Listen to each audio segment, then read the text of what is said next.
Trading system को design करते हुए आपने एक चीज ध्यान में रखनी है कि उसको रूल बेस्ड होना चाहिए, यानी कि जो मैंने आपको सेट ऑफ रूल्स बताए हैं, अगर मार्केट उनके ऊपर पूरा उतर रही है तो आपने ट्रेड के अंदर एंटर हो जाना है। अगर वो पूरा नहीं उतर रही है तो आपने ट्रेड के अंदर एंटर नहीं होना, आपने वेट करना है। जैसे शिकारी घात लगा के बैठा होता है ना अपने शिकार के लिए, कि जैसे ही वो उसकी रेंज के अंदर आए तो वो उसके ऊपर झपट लेता है। तो आपने जो ट्रेड्स हैं उनको अपने टर्म्स के ऊपर लेना है, मार्केट के टर्म्स के ऊपर नहीं छोड़ना उसको, क्योंकि बाद में आपको 12 दफा बता चुका हूं कि मार्केट बहुत जालिम चीज है। अगर आप इसको रिस्पेक्ट नहीं करोगे, ये आपको रोल के रख देगी और आपका पता भी नहीं चलना कि आप किधर गए हो। तो अब क्विकली रिकैप कर लेते हैं कि अभी तक हमने क्या क्या कर लिया। तो अभी तक हमने कवर कर ली है सप्लाई एंड डिमांड की स्ट्रेटजी डिटेल के साथ, सप्लाई एंड डिमांड जोन्स होते क्या है और ये स्ट्रेटजी क्या है। उसके बाद मैंने आपको बड़ी डिटेल से बताया था कि आपने बेस या लेवल इसको ड्रॉ कैसे करना है। इसके ऊपर भी 3-4 सेशंस आए थे, क्योंकि ध्यान में रखिएगा कि आपकी जो ट्रेड की फाउंडेशन है ना, वो आपका लेवल बनाता है, यानी कि वो कौन से लेवल्स हैं जहां से आपने बाय करना है या आपने सेल करना है। अब आपकी आसानी के लिए सिग्मा इंडिकेटर आपके पास आ गया। आज हम प्रैक्टिकली सिग्मा इंडिकेटर के थ्रू एनालिसिस करेंगे ताकि आपको क्लैरिटी मिल जाए कि कैसे सिग्मा इंडिकेटर के थ्रू आपकी जिंदगी आसान हो रही है। तो बेस और लेवल,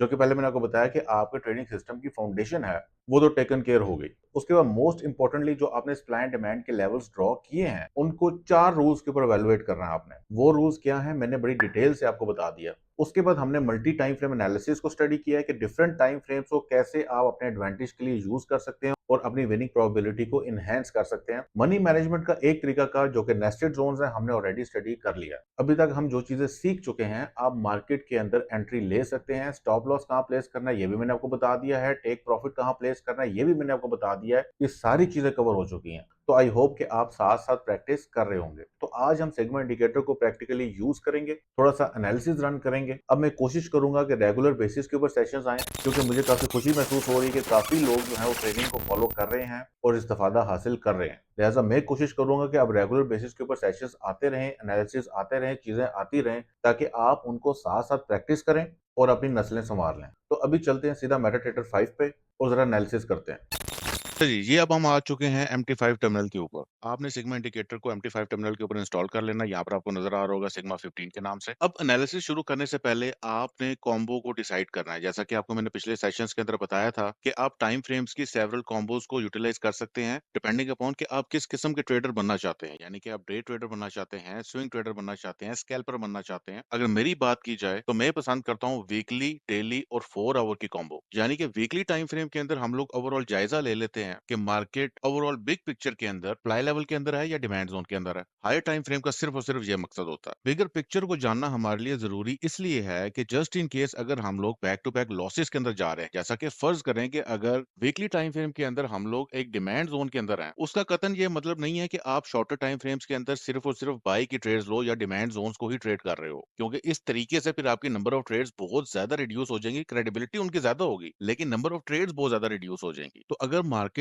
बिगर पिक्चर के अंदर इवन सप्लाई लेवल के अंदर है तो हम लोग शॉर्टर टाइम फ्रेम के अंदर डिमांड जोन्स को ट्रेड कर सकते हैं एंड वाइस वर्सा। लेकिन जब हमें बैक टू बैक लॉसेज होना शुरू हो जाए तब हमें पता होता है कि मार्केट चूंकि हायर टाइम फ्रेम के अंदर डिमांड जोन के अंदर लाई कर रही है और हमें लॉसेज हो रहे हैं सप्लाई लेवल्स की वजह से, तो हम लोग जो रिकवरी ट्रेड है उसमें हम प्रेफरेंस देंगे डिमांड जोन्स को। ये मकसद होता है हायर टाइम फ्रेम का। सप्लाई एंड डिमांड की स्ट्रेटजी हर तरह की मार्केट के अंदर काम करती है। बेसिकली मार्केट्स मूव ही supply zone to demand zone और demand zone to supply zone करती हैं, चाहे वो फॉरेक्स मार्केट हो, चाहे वो स्टॉक्स हो, चाहे वो क्रिप्टो हो, चाहे कोई सा भी पेयर हो, चाहे इंडाइसिस हो, मतलब आप इससे कुछ भी ट्रेड कर सकते हैं। तो आज एग्जांपल में हम लोग पाउंड कैट का थोड़ा सा एनालिसिस रन करते हैं और अभी तक हम जो चीजें कर चुके हैं थोड़ा सा उनका रिफ्रेशर भी आपको दे देता हूँ, ताकि हार्ड कोर मनी मैनेजमेंट के सेशंस के अंदर जाने से पहले आपकी तमाम चीजें पिछली जो हैं वो क्लियर हो। तो अभी MT5 टर्मिनल के अंदर हमने ओपन कर लेना है जी पाउंड कैट को। ये आपका पाउंड कैट हो गया जी ओपन। अक्सर क्यूरी ये आ रही थी कि सिग्मा इंडिकेटर ट्रेडिंग व्यू के ऊपर काम करता है या निंजा ट्रेडर के ऊपर काम करता है या आगे पीछे डिफरेंट प्लेटफॉर्म्स के ऊपर काम करता है या नहीं करता। तो एक चीज ध्यान में रखिएगा कि ऐसा नहीं है कि आप अपना ट्रेडिंग सिस्टम MQL5 के लिए डिजाइन कर रहे हो तो वो डिफरेंट प्लेटफॉर्म्स के ऊपर भी रन हो जाए, ऐसा पॉसिबल नहीं है, क्योंकि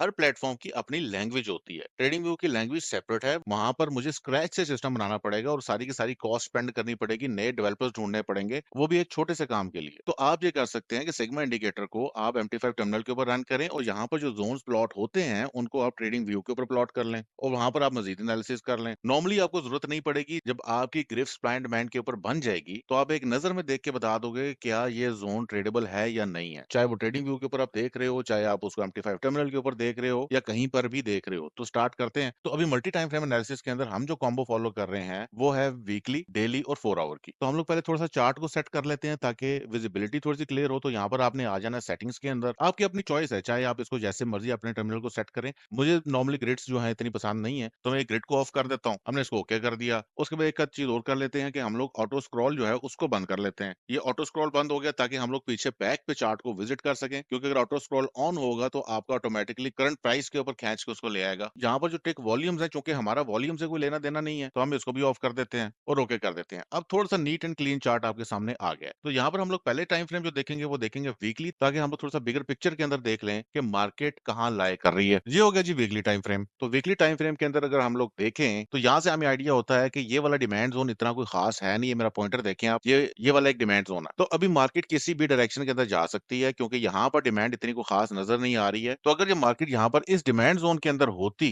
तो शॉर्टर टाइम फ्रेम्स के अंदर अपनी ट्रेड क्रेडिबिलिटी को इंक्रीज़ करने के लिए हम लोग डिमांड ज़ोन्स को प्रेफ़रेंस दे रहे होते। लेकिन जैसा कि मैंने आपको पहले बताया था कि हायर टाइम फ्रेम्स के अंदर हमें ये पता होना चाहिए कि हम लोग बिगर पिक्चर में कहाँ लाए कर रहे हैं, ताकि इन वर्स्ट केस सिनेरियोज़ मतलब लॉसेस की सूरत के अंदर हम लोग हायर टाइम फ्रेम्स के लिहाज से चलें। लेकिन आपकी जो नॉर्मल ट्रेड्स चल रही हैं, तो शॉर्टर टाइम फ्रेम्स के अंदर आपने सप्लाई एंड डिमांड ज़ोन्स दोनों को ही ट्रेड करना है। But in case of losses आपने हायर टाइम फ्रेम्स के ज़ोन्स को रिस्पेक्ट करना है। तो अभी हायर टाइम फ्रेम के अंदर मार्केट जो है वो कहीं पर भी जा सकती है। तो इतनी कोई खास इन्फॉर्मेशन वीकली टाइम फ्रेम हमें नहीं दे रहा। अब एक चीज़ आपने ज़हन में रखनी है कि जो हमारा एंट्री टाइम फ्रेम है वो बहुत ज़्यादा मायने रखता है। यानी कि यहाँ पर हमारा एंट्री टाइम फ्रेम है 4 आवर का, और 4 आवर के ऊपर अभी हम लोग प्रॉपर एनालिसिस करेंगे। वहाँ पर हम अपने इंडिकेटर को प्लेस करेंगे। इंडिकेटर को हम लोग वीकली पर भी प्लेस कर सकते हैं। लेकिन वीकली में ज़रूरत नहीं है हमें इतना ज़्यादा डीप डाउन जाने की। हमने जस्ट एक ओवरऑल लुक लेनी होती है कि हायर टाइम फ्रेम्स के अंदर हम लोग कहाँ लाए कर रहे हैं। लेकिन जो हमारा एंट्री टाइम फ्रेम होता है, वहाँ पर हमने डीप डाउन एनालिसिस करना होता है कि क्या हमें ट्रेड के अंदर एंटर होना चाहिए या नहीं होना चाहिए। लिहाजा डेली टाइम फ्रेम को स्किप करते हुए हम लोग डायरेक्ट चलते हैं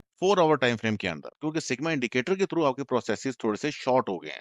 ये आगे जी हम 4 आवर टाइम फ्रेम के अंदर यहाँ पर हमने अपने इंडिकेटर को प्लेस करना है। इसको स्ट्रेट अवे हमने ड्रैग एंड ड्रॉप कर दिया। एक्सेस के लिए हमने इसको ट्रू के ऊपर कर देना है, और ये जो मिनिमम जोन साइज है इसको फिलहाल 0 रखें। ये बहुत इंपॉर्टेंट पैरामीटर है, लेकिन ये थोड़ी सी एडवांस चीज है, तो आपको नेक्स्ट सेशंस के अंदर बताऊंगा इसका। अब ये है जी आपका most important parameter, minimum distance to check for zone. ये आपको ऑलरेडी मैंने काफी ज्यादा एक्सप्लेन किया हुआ है। बेसिकली अब जो सप्लाई एंड डिमांड के लेवल्स हैं वो आपको सिग्मा इंडिकेटर खुद से प्लॉट करके दे देगा। उसमें आपको एफर्ट डालने की जरूरत नहीं है। आपने सिंपली क्या करना है, डिफरेंट जोन स्ट्रेंथ्स को डिफरेंट टाइम फ्रेम्स के ऊपर चेकआउट करना है। कैसे करना है अभी बताता हूँ। एक और जो आपने इंपॉर्टेंट चीज ध्यान में रखनी है कि ये जो 500 है, इस पैरामीटर के ऊपर तकरीबन 1500 लाइंस का कोड है। सिग्मा सिस्टम चूंकि आपको पहले बताया था कि लाइव सर्वर्स के ऊपर चल रहा है और लाइव डाटा उठा रहा होता है, तो आपके ओवरऑल ट्रेडिंग सिस्टम के अंदर जो फाउंडेशन है वो सप्लाई एंड डिमांड के जोन्स हैं। अब उन जोन की स्ट्रेंथ को आपने फाइंड आउट करना है कि कौन सी जोन की स्ट्रेंथ किस टाइम फ्रेम के ऊपर आपके लिए फिजिबल है। तो अभी हम लोग फिजिबिलिटी चेक कर लेते हैं। तो जितना बड़ा टाइम फ्रेम होगा उतनी ही ज्यादा जोन स्ट्रेंथ आपको रखनी चाहिए। जैसा कि फॉर एग्जांपल ये 4 आवर का टाइम फ्रेम है, यहाँ पे हम 500 की जोन स्ट्रेंथ यूज कर रहे हैं। तो जो डेली का टाइम फ्रेम होगा उसके अंदर हम लोग 1000 की जोन स्ट्रेंथ को